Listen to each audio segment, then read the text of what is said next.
ये जो सज्जन थे, इन्हें उन सारे सामानों से डर लगता था जो मौत के बाद क्रियाकर्म में इस्तेमाल किए जाते हैं। इन्हें कभी अपनी पत्नी डेड बॉडी की तरह दिखती थी, कभी अपना बेटा, कभी अपना भाई, कभी अपने फादर, और कभी कभी इनकी खुद की भी इमेज आती थी। जितने भी मंदिर पड़ते थे इनके घर से दुकान के रास्ते में, सब में माथा टेकना। इनके ही घर के पास इत्तेफाक ऐसा हुआ कि 2 महीने के अंदर 4 लोगों की डेथ हो गई। इन्होंने अपनी आंखों के सामने एक आदमी को बस के नीचे आते हुए और ऑन द स्पॉट उसकी डेथ होते हुए देखा था। उसके बाद मेरी दुकान पे एक आदमी आया और उसने बोला, हेलो माय डियर वंस, बेहद खुशी के साथ ओसीडी रिकवरी केस में आपके साथ शेयर कर रही हूँ। ये जो सज्जन थे, इन्हें उन सारे सामानों से डर लगता था जो मौत के बाद क्रियाकर्म में इस्तेमाल किए जाते हैं। हिंदू रीति रिवाज के अनुसार जब कोई व्यक्ति मर जाता है तो उसके बाद जब उसका क्रियाक्रम किया जाता है, जैसे अर्थी बनाई जाती है, फूलों का इस्तेमाल होता है, घंटा बजाया जाता है और पंखा हिलाया जाता है, जो भी इससे रिलेटेड हांडी, कुछ भी ऐसे सामान जिसका एसोसिएशन किसी भी मृत व्यक्ति के अंतिम क्रियाकर्म से संबंधित था, वो अगर ये कहीं पर भी देख लेते थे तो इनको बहुत ज़्यादा एंग्जाइटी होती थी। कोई ऐसी बस जिस पे लिखा है कि अंतिम यात्रा वाहन, वो देख लें, या फिर एम्बुलेंस का सायरन बजता हुआ अगर बहुत तेज़ी से एम्बुलेंस जा रही है, उससे भी इनकी एंग्जाइटी जुड़ने लग गई थी। या कहीं पर भी दूर भी सुन लें, ये नहीं कि बिल्कुल पास पड़ोस में या कहीं रिश्तेदारी में, दूर भी अगर किसी व्यक्ति ने जिक्र कर दिया कि उस इंसान की मौत हो गई है, इनको बहुत एंग्जाइटी होती थी। इनका दिमाग इमेज क्रिएट करता था। इन्हें कभी अपनी पत्नी डेड बॉडी की तरह दिखती थी, कभी अपना बेटा, कभी अपना भाई, कभी अपने फादर, और कभी कभी इनकी खुद की भी इमेज आती थी। और ये डर जाते थे कि कैसे होगा अगर मैं मर गया तो मेरे बच्चे का, मेरी पत्नी का क्या होगा। जब दूसरे लोगों की, फैमिली मेम्बर की इनको इमेज दिखती थी तब भी इनको डर लगता था, लेकिन क्योंकि इनको अपने ऊपर ऐसा लगता था कि मैं तो हूँ, मैं सब संभाल लूँगा। लेकिन जब अपनी इनको इमेज दिखाई देती थी तो इनको बहुत ज़्यादा और भी ज़्यादा एंग्जाइटी होती थी और बहुत डर लगता था कि इनके बाद इनकी फैमिली का क्या होगा। तो इस तरह से ये डर के साए में जी रहे थे। इनको समझ में नहीं आ रहा था कि इनके साथ क्या हो रहा है, और कई साल ऐसे ही निकल गए। अब इनके मन ने ही धीरे धीरे सलाह दी कि भगवान ही सहारा है, भगवान की कृपा रही तो सारे घर के लोग जिंदा रहेंगे, तुम भी सही रहोगे। तो इन्होंने फिर माथा टेकना शुरू किया। जितने भी मंदिर पड़ते थे इनके घर से दुकान के रास्ते में, सब में माथा टेकना, फिर वहाँ पर भगवान से प्रार्थना करना कि भगवान अपनी कृपा बनाए रखें और इनका घर परिवार ये सब बिल्कुल सुरक्षित रहें। अब लेकिन कभी ना कभी तो ऐसा होगा ना कि आप अंतिम यात्रा वाहन देख लेंगे, या कोई एम्बुलेंस सायरन बजाती हुई जाएगी, या किसी से सुनने को मिल जाएगा कि कोई भी पर्सन दुनिया छोड़कर चला गया है, या रास्ते में कहीं पर कोई डेड बॉडी जाती हुई दिख जाएगी। और ये रहते भी ऐसे एरिया में थे जहाँ पर इस तरीके के जो क्रियाकर्म होते हैं मरने के बाद, उनको लोग ज़्यादा मानते थे और फिर विचार भी करते थे। तो वो सारी की सारी चीज़ें इन पर इतनी ज़्यादा हावी हो गई थी कि इनका डे टू डे अपनी लाइफ को नॉर्मली जीना बहुत मुश्किल हो रहा था। और इनके साथ ऐसा होता था कि इनकी फैमिली मेम्बर तो समझ गए थे कि भाई इनको इस चीज़ से तकलीफ होती है, तो वो तो जिक्र करते नहीं थे, किसी की मौत के बारे में से बताते नहीं थे। लेकिन इनके साथ ये हुआ कि इनके ही घर के पास इत्तेफाक ऐसा हुआ कि 2 महीने के अंदर 4 लोगों की डेथ हो गई। अब वो 4 लोगों की जल्दी जल्दी जो डेथ हुई, अब रास्ता वही था कि इनके घर के बाहर से वो उनकी अंतिम क्रियाक्रम की अर्थी निकल कर जानी थी। तो इनको बहुत ही ज़्यादा एंग्जाइटी बढ़ गई, क्योंकि घंटा भी बज रहा है, लोग राम नाम सत्य भी बोल रहे हैं, सड़क पे फूल भी बिखरे हुए हैं। ये अपने घर में बिल्कुल ही कान बंद कर कर भी बैठे, लेकिन उसके बावजूद भी इनको बहुत अंदर अंदर वो इमेजिनेशन टॉर्चर करती रहती। कभी इनको पत्नी दिखाई दे रही है, कभी बेटा दिखा रहा है, कभी भाई दिखाई दे रहा है। मतलब इनको ज़मीन पे बिल्कुल ऐसे जैसे उन्हीं का क्रियाक्रम होने वाला है, इस तरीके से।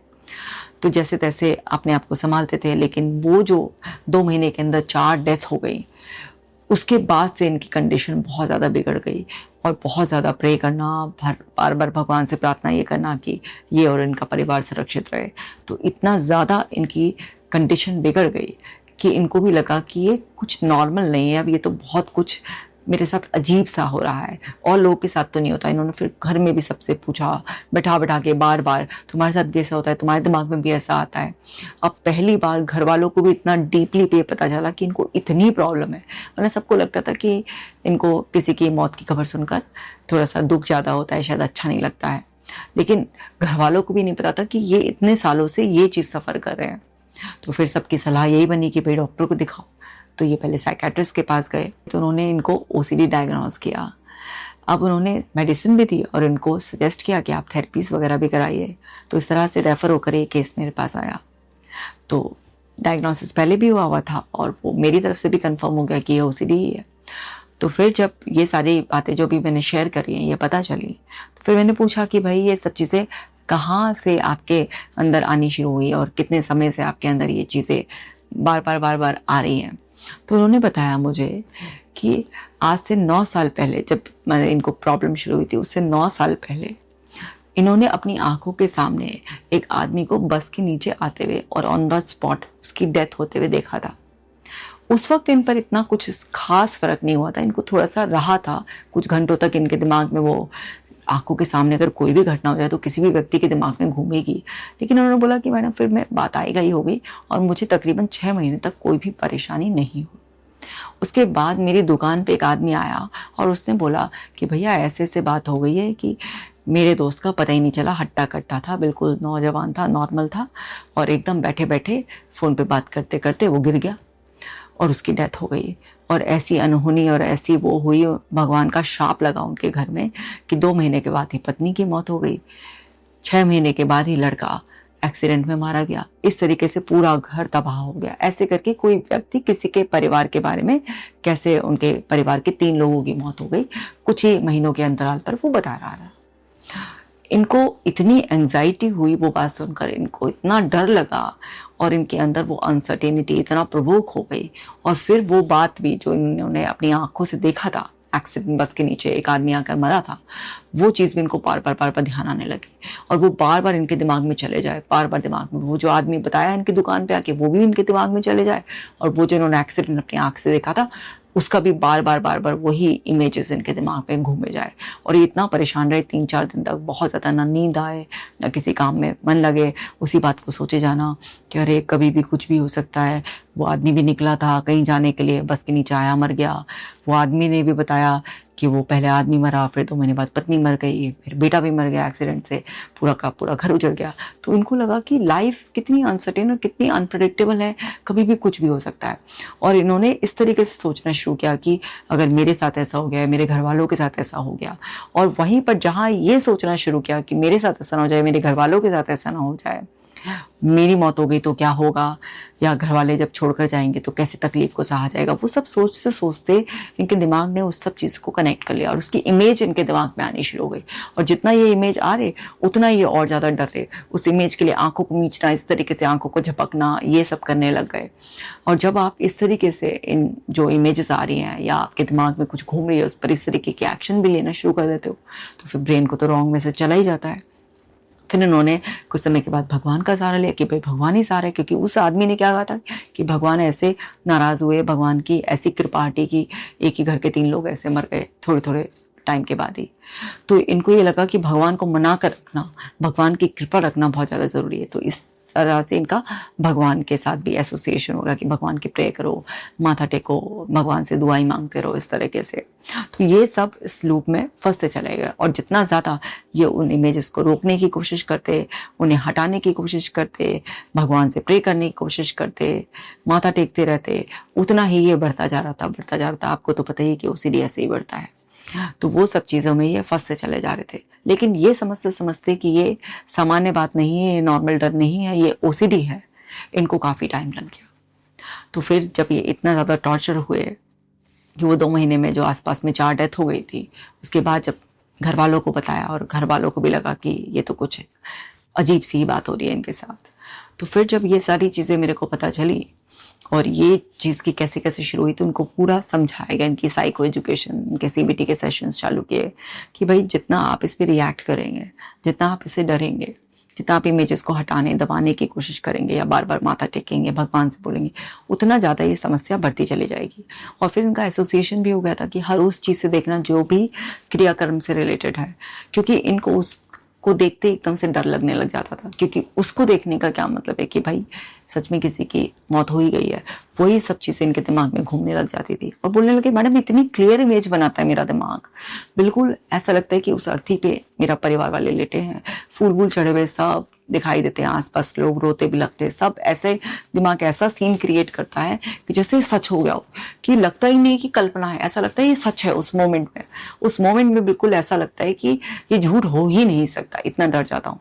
और वहीं पे एक मन ऐसा भी है कि जिसे पता है कि नहीं ऐसा कुछ भी नहीं है, लेकिन मैं बिल्कुल ऐसा हो गया हूँ जैसे जान बावला, कि सब कुछ जानता हूँ और फिर भी मैं कुछ नहीं कर पा रहा मदद।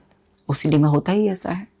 तो उनको समझाएगा, इनके लिए समझना कि मुझे रिएक्ट नहीं करना है, कंपल्शन नहीं करना है, बड़ा मुश्किल था और बड़ा पेनफुल भी था। मतलब व्यक्ति के लिए रोना कोई बुरी बात नहीं है, रोना सबके लिए हेल्दी होता है, लेकिन मैंने जो देखा है कि आदमी इतनी जल्दी रोते नहीं है, लेकिन ये इतना फफक के रो पड़े, मतलब एकदम इतना ज़्यादा बिलक बिलक के, जैसे पूरा फफकता है ना आदमी, सुबक सुबक के रोता है, बिल्कुल इस तरीके से रोना शुरू कर दिया इन्होंने। और बहुत ही ज़्यादा घबराहट, हाथ पैर काँप रहे हैं बिल्कुल, कि ऐसे कैसे, मैडम कह रही है कि कंपल्शन ना करो, ऐसे कैसे होगा। फिर इजी करके इनको बताया गया बहुत सारा, पहले सोमेटिक रिलीज़ कराया गया, हिप्नोसिस से इनकी कंडीशन को कंट्रोल किया गया। धीरे धीरे इनके मन को बार बार रिपीटेटिवली हिप्नोसिस में ले जाकर जब वो सजेशन दिए गए, धीरे धीरे इनको सजेशंस बार बार लिखवाए गए, इनकी रेगुलर लाइफस्टाइल पर, एक्सरसाइज, सब पर ध्यान दिया गया।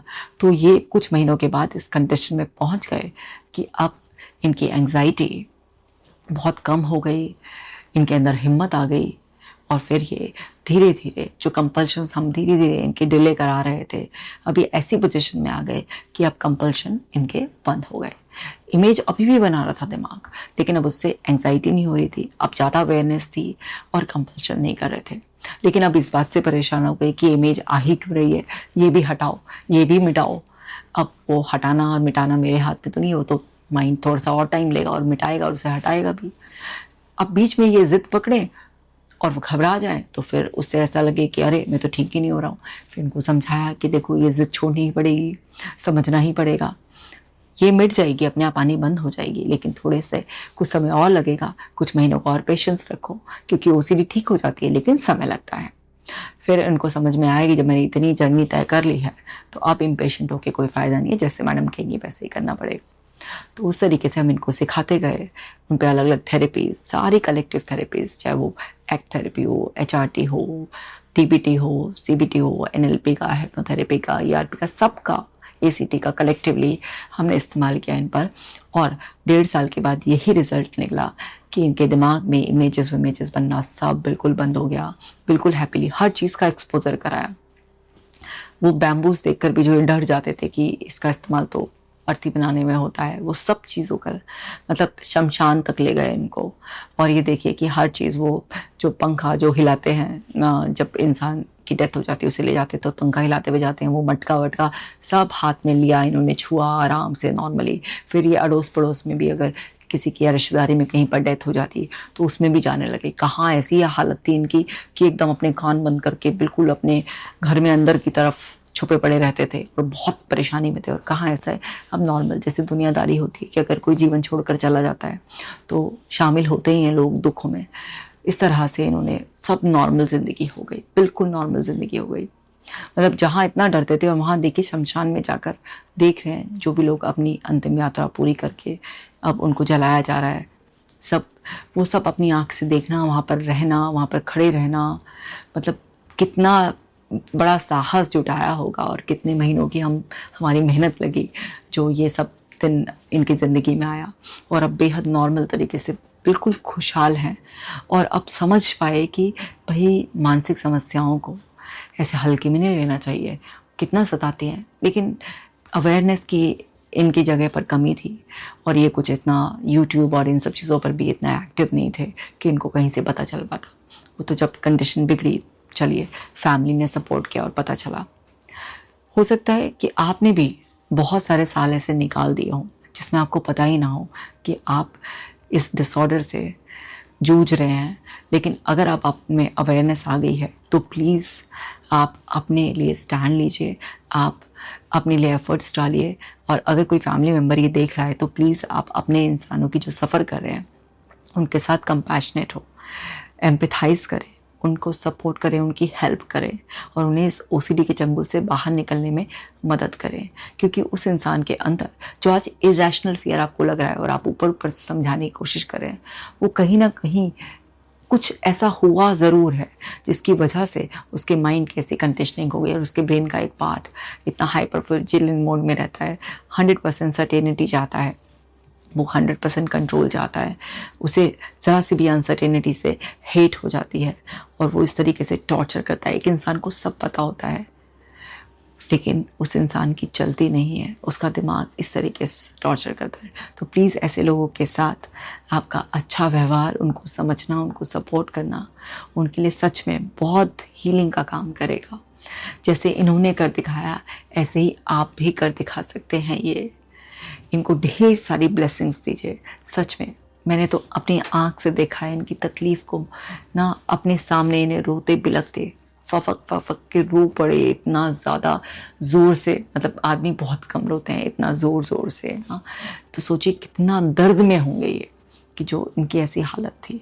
तो प्लीज़ आज आपकी ब्लेसिंग्स ना अब इनको आगे तक के लिए ऐसे ही खुशहाल बनाए रखेंगी। जो उन्होंने सीख लिया है, जो ये ट्रांसफॉर्म हो गए हैं, जो इनका ब्रेन रीवायर हो गया है, वो तो इनको ऐसे ही मेंटेन रखेगा, पर आपकी ब्लेसिंग भी कम रोल प्ले नहीं करेगी। तो आप ज़रूर कमेंट सेक्शन में इनको ढेर सारी ब्लेसिंग्स दीजिएगा, क्योंकि आज आप किसी को ब्लेसिंग दे रहे हैं, कल को आपको लोगों की ब्लेसिंग्स मिलेगी, आपको ढेर सारे लोग ब्लेसिंग्स देंगे, क्योंकि वो जो ब्लेसिंग देंगे वो लौट कर आप तक आएगी और आपकी भी रिकवरी हो जाएगी। सो माय डियर वंस, अगर आप घर बैठे ही ठीक हो रहे हैं तो अपनी रिकवरी स्टोरी मेरे साथ शेयर कीजिए। आपको भी मौका मिलेगा मेरे साथ वीडियो बनाने का, फिर आपकी रिकवरी से भी न जाने कितने लोग इंस्पायर होंगे और हम सब मिलकर ओसीडी सफरर्स के पेन से उनको फ्री करा सकते हैं। मिलती हूँ आपसे नेक्स्ट वीडियो में। अपना खास ख्याल रखिएगा।